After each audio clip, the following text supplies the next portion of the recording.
Who needs a lesson in Titan slaying when you can see the Beyblade of the Attack on Titan universe in action? Yes, I'm speaking of none other than Levi Ackerman, the shortest man in Paradise who has a strange fetish of slicing things up while looking cool. With Season 4 coming to a close, it's time to see 10 of the best Levi Ackerman moments in Attack on Titan. But before I continue, I'd like to mention that I've teamed up with Prime Video UK to talk about some of the best anime series that are currently included on the Prime Video platform to kickstart your journey with this magical medium. You can catch it on Prime Video UK's YouTube channel or click on the link at the end of this video.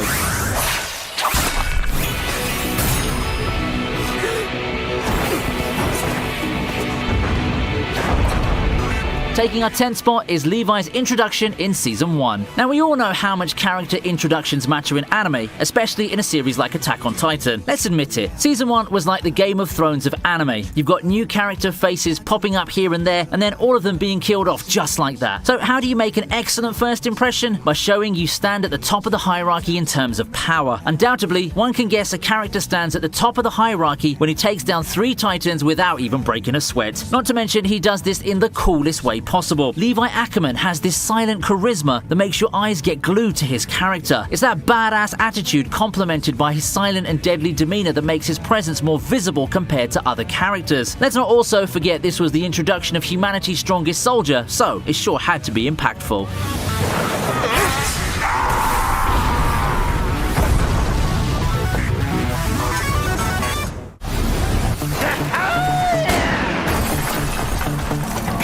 Coming up next is Levi's final fight with Kenny. Now, I've mentioned this before, and I'm repeating it again. Levi was the main character in Season 3. Yep, ignore all that character development of Eren and Historia, because this season shined the spotlight on Levi's past and his greatest rival. We all know how cool those student-mentor fights are, but the best way to make it more interesting is to add guns, and then to add Levi. Kenny the Ripper versus humanity's strongest soldier. What are the odds? Kenny may have the upper hand, mainly due to his skill with guns, but Levi decides to be tactful here. Using the explosion as a distraction, he directly slashes his mentor from his sword, and the Ripper has to go running back to the caves with a ripped shirt. Not Kenny's best day, but then again, that man never had any good days.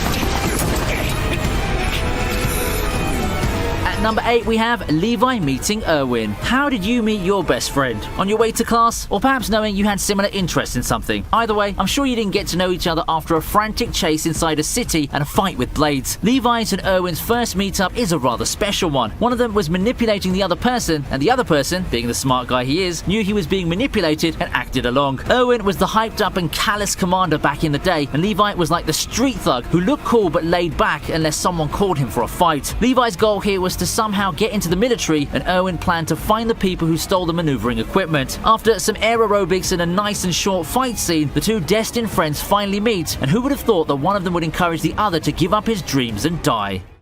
その通りだが、ここにエルヴィンが現れた以上、エルヴィンに使う。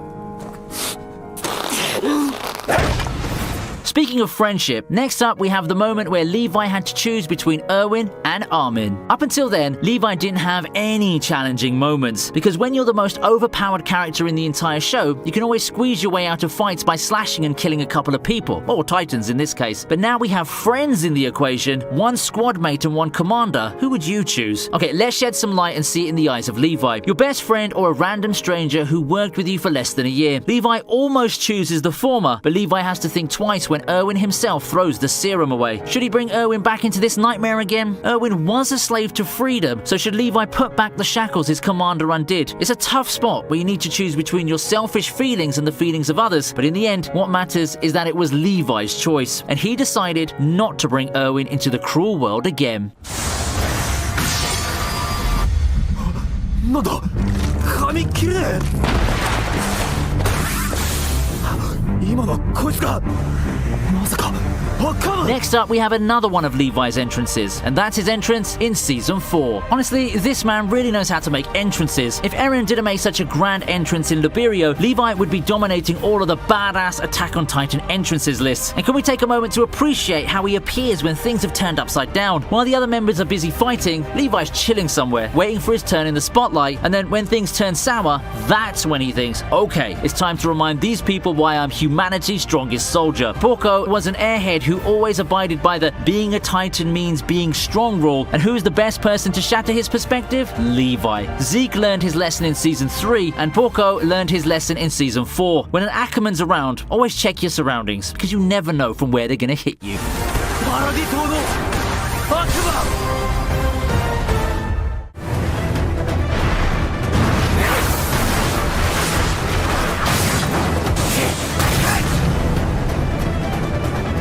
Coming in at number 5 is Levi's fight with the female Titan. One massive female going around stomping soldiers and throwing them to the air. That's the female Titan arc summed up in just one sentence. After seeing people slaying Titans for one whole arc and then knowing our main character's a Titan himself, that can make the concept of man versus Titan very boring. But don't fret, Marley has got some tricks under their sleeve. Or is it Isayama being a genius again? Either way, this new Titan is more agile, dangerous, and slashes Eren's head with the gymnastics better than a professional athlete. Once again, who's there to save the day? Levi. If Levi's good at two things, it's slashing things and rescuing kidnapped people. Levi teaches the female Titan what it's like to mess with an Ackerman and cuts her so hard that it brings her to tears. Okay, I know Annie didn't actually cry because of Levi, but it sure must have given her some trauma.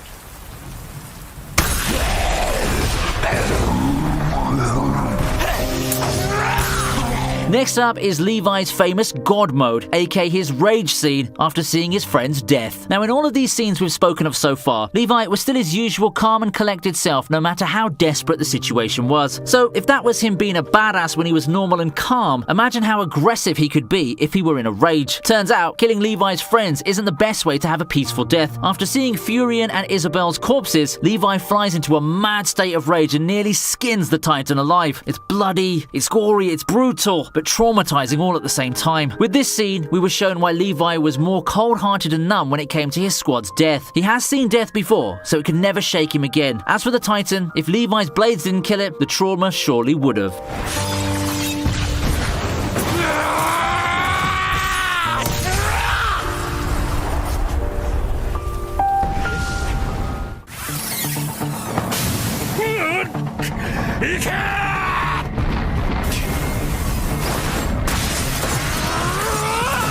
Coming in at number 3 is Levi and Zeke's fight in the forest. If one small midget-looking man shows up out of thin air and proceeds to slash you apart, that might mean you may not want to mess with him again. But Zeke, having the so-called Jaeger genes, isn't the one to give up. If he can't handle the small guy alone, then it's time for some backup. Luckily, this man can call backup by serving wine and then screaming, so Zeke has an army of Titans to support him within a matter of seconds. But remember, he's fighting a man who's the living personification of numbness and trauma, so just because you turn his comrades into Titans doesn't mean he's going to go soft on them. Once again, the same formula is repeated. Zeke transforms, his Titan is butchered, he gets captured. Seriously, these Jaegers need to learn their lesson. Messing with an Ackerman isn't going to give you a happy ending.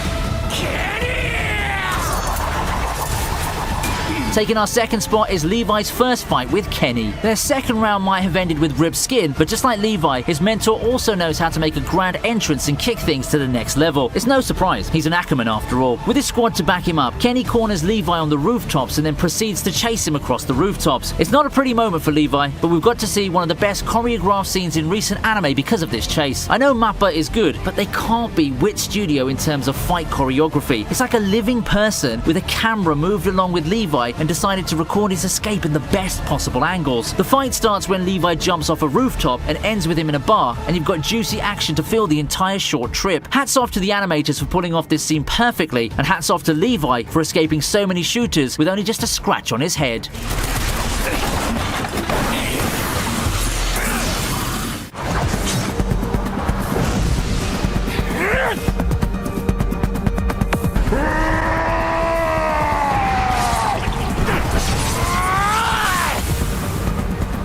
Okay, actually, let me correct the title here. It should be The Famous Massacre of the Beast Titan. It's one of those scenes we like to call a fight simply because there are two parties in it. But if you look at it from a different perspective, it's just Levi finding creative ways to cut down the Beast Titan. Arms, legs, eyes. Levi cuts all of these one by one faster than one cuts their birthday cake. Zeke barely even has time to think or even process what to do because this devil of paradise is the living embodiment of speed. Mixing air aerobics with his skill with the blades, Levi gives us one of the best anime action sequences where one man takes down a big giant ape with absolutely no damage at all. Trust me, if Erwin were alive to see this, he'd be grinning from a distance because if Marley's trump card are the Titans, then Paradise's trump card is the one and only Levi Ackerman.